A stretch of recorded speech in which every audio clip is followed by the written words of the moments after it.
Здравейте, любими! Аз съм доктор Лора Захариева, специалист по съдова хирургия и днес ще говорим на тема разширени вени. Какво са разширените вени и как се получават? Това са някогашни нормални вени, най-често повърхностни, които с възрастта, с времето, при отслабване, при напълняване, също и при бременност, се разширяват и колабите, които се намират в тях, започват да губят функцията си. Съответно кръвта, която би трябвало да се изпомпа от вените към сърцето, се задържа в крайниците, задържа се в вените и оттам в тъканите, води до оттоци в крайниците, до крампи, също до промяна в цвета на кожата и в най-тежкия вариант също до образуване на рани, най-често в подбедриците.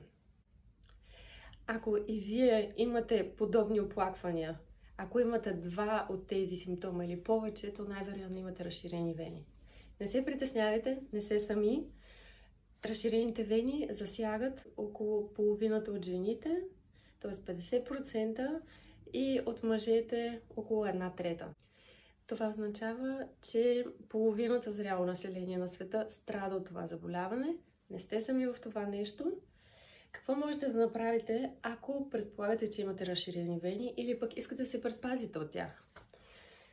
Това, което аз препоръчвам, което също европейските асоциации препоръчват и на световно ниво, разбира се, е носенето на стягащи чорапи. Това може да бъдат профилактични чорапи, ако все още нямате разширени вени. Това са клас 1. Има клас 2 стягащи чорапи, когато вече има разширени вени. Съответно има и клас 3, който се изписва много рядко при определени състояния.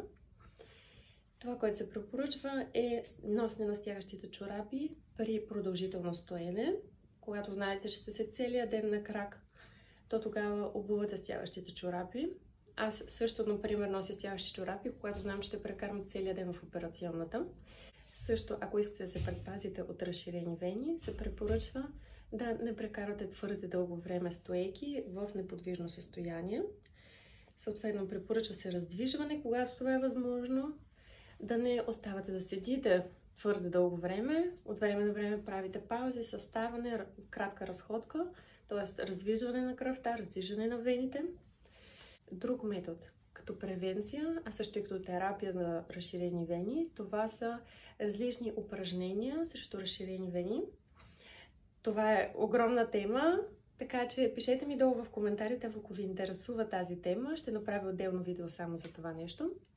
Ако всички тези методи не помагат и вие продължавате да имате оплаквания, то тогава може да се приложи интервенция на вените, като има няколко варианта. Има склерозираща терапия.